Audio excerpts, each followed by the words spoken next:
and will hopefully shape a small corner of the future.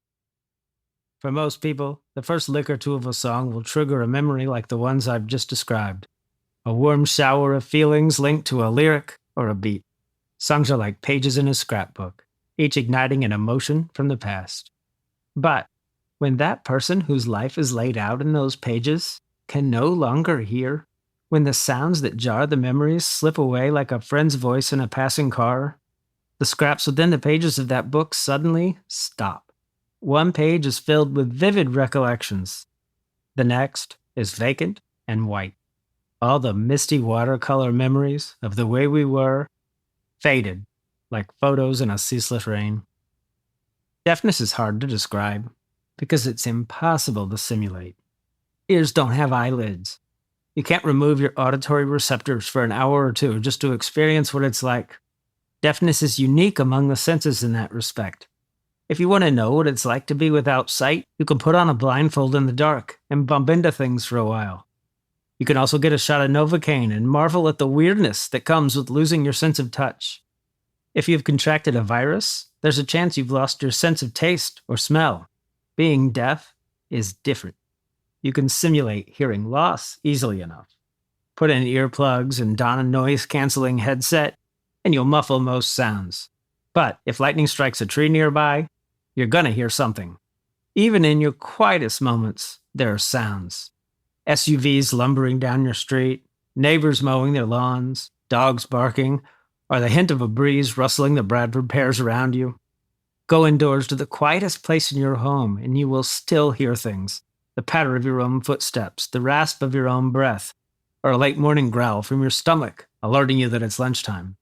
Even if you pause those bodily functions, you might still hear a hum of electricity pulsing through wires.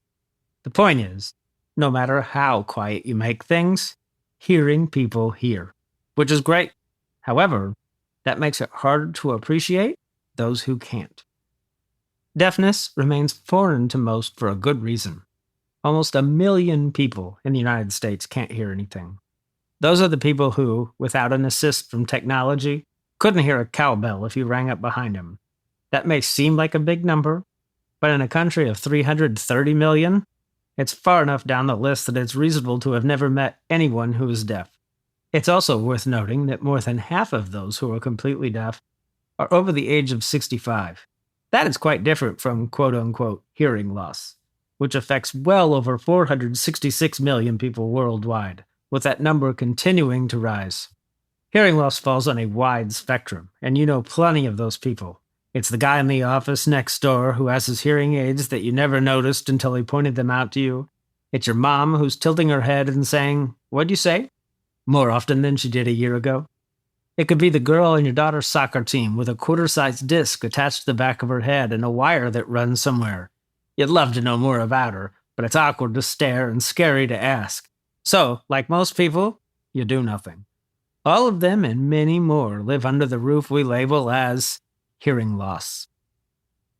Like millions of people in the world today, I live on the edge of that roofline. A world where the promise of technology keeps hope alive, while the frustration of loss taps me in the shoulder like a steady rain. Everyone who lives inside the hearing loss community feels walled off and lost at times. There are the sounds, for example, that the totally deaf rarely hear no matter how advanced the technology. Even with the miracle of modern cochlear implants and other artificial hearing enhancement devices, a deaf person has trouble with words that lack hard consonants. If it starts or ends with the tick of a T or has the kick of a K, it's easier to fill in the blanks. Throughout a soft, swirling sentence, and even with the best technology on the market, the sounds come out like a lullaby in a foreign language. Lovely, earnest, and meaningless to the person on the receiving end. And one of the many ironies of hearing loss, a question like, "How's your hearing?" has no hard handles on which to grab. For many, it comes across as something like, "How is he?" Since no hearing person can relate to total deafness, living in a world where you can't hear the soft snores of the person you love or the hard cheers of thousands for your favorite football team, try to ponder something simpler. I ask again, what would be your soundtrack? I first pondered that question in my... To keep listening to this audiobook, I've left you a link in the description so you can do it, at no cost thanks to Audible's 30-day free trial.